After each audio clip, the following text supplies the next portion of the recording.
ಹೇಗೆ ಶುರು ಮಾಡಲಿ? ಹಾಂ, ಹೀಗೆ ಹೇಳ್ತೀನಿ. ನಾನೊಬ್ರನ್ನ ಪ್ರೀತಿಸ್ತಾ ಇದ್ದೀನಿ, ಅವ್ರು ಬೇರೆ ಯಾರು ಅಲ್ಲ. ಅಯ್ಯೋ, ಇಷ್ಟೆಲ್ಲ ಡೈರೆಕ್ಟಾಗಿ ಹೇಳಿದ್ರೆ ಸರಿ ಹೋಗಲ್ಲ. ಸ್ವಲ್ಪ ಚೆನ್ನಾಗಿ ಪೀಠ್ಗೆ ಹಾಕಬೇಕು. ಕೃಷ್ಣ, ನೀನೇ ಹೇಗಾದ್ರೂ ಮಾಡಿ ನನಗೆ ಧೈರ್ಯ ಕೊಡು ಪ್ಲೀಸ್.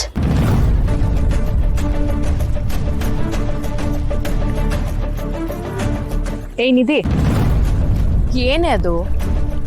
ಆಗ್ಲಿಂದ ಒನ್ ವುಮೆನ್ ಶೋ ನಡೆಸ್ತಾ ಇದೆಯಲ್ಲ, ನಿನ್ ರಿಹರ್ಸಲ್ ಸಾಕು. ಏನ್ ವಿಷಯ ಅಂತ ಹೇಳು. ಹಾಕ, ಇವಾಗಲೇ ಹೇಳ್ತೀನಿ.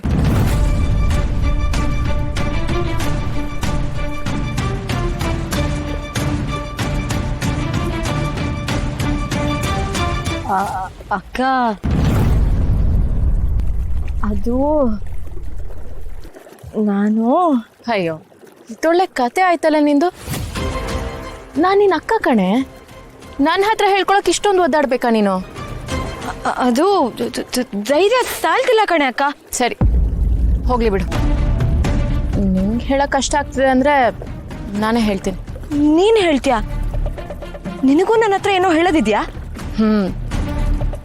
ನಾನು ಮೊದಲು ಹೇಳ್ಕೊಂಡ್ರೆ ನಿನಗಾಮೇಲೆ ನಿನ್ನ ವಿಷಯ ಹೇಳೋದಕ್ಕೆ ಧೈರ್ಯ ಬರ್ಬೋದೇನೋ. Good idea. ಹಾಗಾದ್ರೆ ಫಸ್ಟ್ ನೀನೇ ಹೇಳು.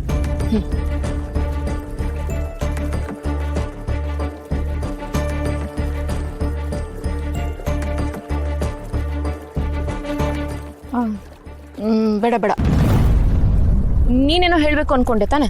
ಫಸ್ಟ್ ನೀನು ಹೇಳು, ಆಮೇಲೆ ನಾನು ಹೇಳ್ತೀನಿ. ಹಾಗಾದ್ರೆ ಒಂದು ಕೆಲಸ ಮಾಡೋಣವಾ? ರಾಕ್ ಪೇಪರ್ ಸೀಸರ್ ಆಡೋಣ. ಯಾರು ಸೋಲ್ತಾರೋ ಅವ್ರು ಮೊದಲು ವಿಷಯನ ಹೇಳಬೇಕು, ಓಕೆನಾ?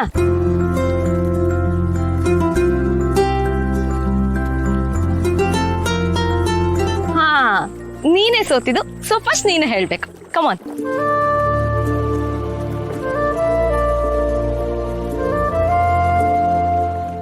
ಸರಿ,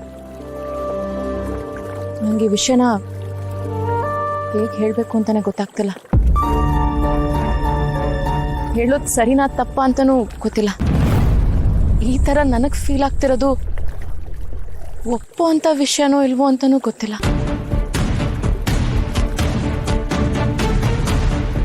ಇದೆಲ್ಲದನ್ನು ಮೀರಿ